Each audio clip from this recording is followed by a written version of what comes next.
اعوذ باللہ من الشیطان الرجیم بسم اللہ الرحمن الرحیم یا ایہا الناس ضرب مثل فاستمعوا له ان الذین تدعون من دون اللہ لن يخلقوا ذبابا ولو اجتمعوا له وَإِن يَسْلُبْهُمُ الذُّبَابُ شَيْئًا لَّا يَسْتَنقِذُوهُ مِنْهُ ضَعُفَ الطَّالِبُ وَالْمَطْلُوبُ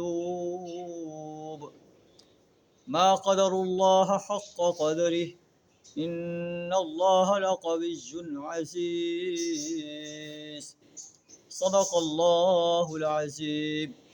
سورہ الحج آیت نمبر 73 اور 74 آپ کے سامنے تلاوت کی ہیں۔ ان کا ترجمہ کچھ اس طرح ہے: یا ایہا الناس، اے دنیا کے انسانوں۔ قرآن چونکہ آفاقی کتاب ہے، نبی صلی اللہ علیہ وسلم پوری انسانیت کے لیے اللہ کے نبی ہیں، اللہ کے رسول ہیں، تو اللہ تعالیٰ پوری انسانیت کو قرآن میں خطاب فرما رہا ہے کہ اے دنیا کے انسانوں، ضرب مثل فاستمعوا لہ، تمہارے لیے مثال بیان کی جا رہی ہے، اس کو غور سے سنو۔ ان الذین تدعون من دون اللہ، بے شک جن لوگوں کو تم اللہ کے سوا پکارتے ہو، لن یخلقوا ذبابا، وہ ایک مکھی بھی پیدا نہیں کر سکتے، وَإِن يَسْلُبْهُمُ الذُّبَابُ شَيْئًا، اور اگر مکھی ان سے کوئی چیز سلب کر لے، چھین لے، لا يَسْتَنقِذُوهُ مِنْهُ، اس سے وہ چھڑا نہیں سکتے، ضَعُفَ الطَّالِبُ وَالْمَطْلُوبُ، طالب اور مطلوب جو ہے کمزور ہے۔ تجھے ایک مثال بیان کی گئی ہے توحید کی۔ اللہ فرماتا ہے کہ اس وقت چونکہ قریش مکہ مخاطب تھے اور قرآن چونکہ آفاقی کتاب ہے، پوری انسانیت جو ہے اس کو خطاب کیا گیا ہے۔ قریش مکہ ہو یا پوری انسانیت میں سے کوئی ہو، جو بھی اللہ کے سوا کسی اور کو پکارتا ہے، کسی نبی کو پکارتا ہے، کسی ولی کو پکارتا ہے، کسی فرشتوں کو پکارتا ہے، کسی جن کو پکارتا ہے، کسی نیک انسان کو پکارتا ہے جو قبر کے اندر دفن ہے، یا قریش مکہ نیک انسانوں کے مجسمے بنا کر یا ان کے آستانے بنا کر ان کو پکارتے تھے، ان کے سامنے اپنی حاجات پیش کرتے تھے۔ اللہ فرماتا ہے کہ ایک مثال بیان کی جا رہی ہے کہ جن لوگوں کو تم پکارتے ہو اللہ کے سوا، وہ ایک مکھی پیدا نہیں کر سکتے۔ اگر مکھی ان سے کوئی چیز چھین لے، وہ اس سے واپس نہیں لے سکتے۔ ضعف الطالب والمطلوب، طالب اور مطلوب، مانگنے والا اور جس سے مانگا جا رہا ہے، کتنے کمزور ہیں، کتنے بے بس ہیں۔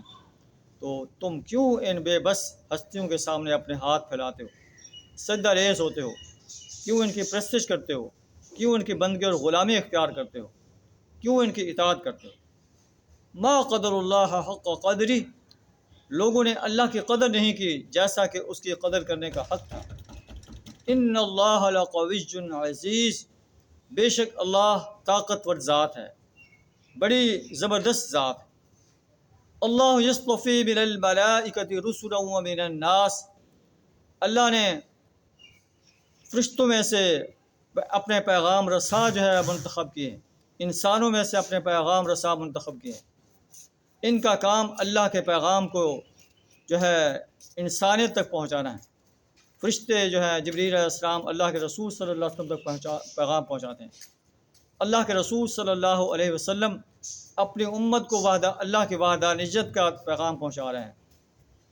یہ حاجت روا اور مشکل کشا ہستیاں نہیں ہیں، اللہ کے پیغام رسانی ان کی ذمہ داری۔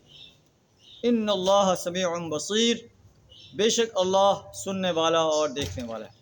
اللہ آبزرو کر رہا ہے کہ زمین پر اس کے بندے کیا کر رہے ہیں۔ یعلم ما بین ایدیہم وما خلفہم، اللہ جانتا ہے جو ان کے سامنے ہے اور جو ان سے اوجھل ہے۔ وَإِلَى اللَّهِ تُرْجَعُ الْأُمُورُ، اور تمام امور اللہ ہی کی طرف لوٹنے والے ہیں۔ تمام جو ہے امور کا مالک اللہ ہے کہ کس کے ساتھ کیا کرنا ہے اور کسے ذلت سے دوچار کرنا ہے، کسے جنت کے باغوں میں داخل کرنا ہے، کسے جہنم کی آگ میں جلنا ہے۔ یہ اللہ کی ڈسکریشن ہے، اور جو ایمان اور عمل صالح سے آراستہ ہو کر آئے گا وہ جنت کے باغوں میں عیش کرے گا، اور جو شرک، کفر اور نفاق کے جو ہے گندگی سے آلودہ ہو کر اپنے آپ کو رائے گا، وہ جہنم کی آگ میں گرے گا۔ اللہ سے دعا کریں ہمیں سچا مسلم بننے کی توفیق عطا فرمائے۔ وآخر دعوانا الحمد للہ رب العالمین۔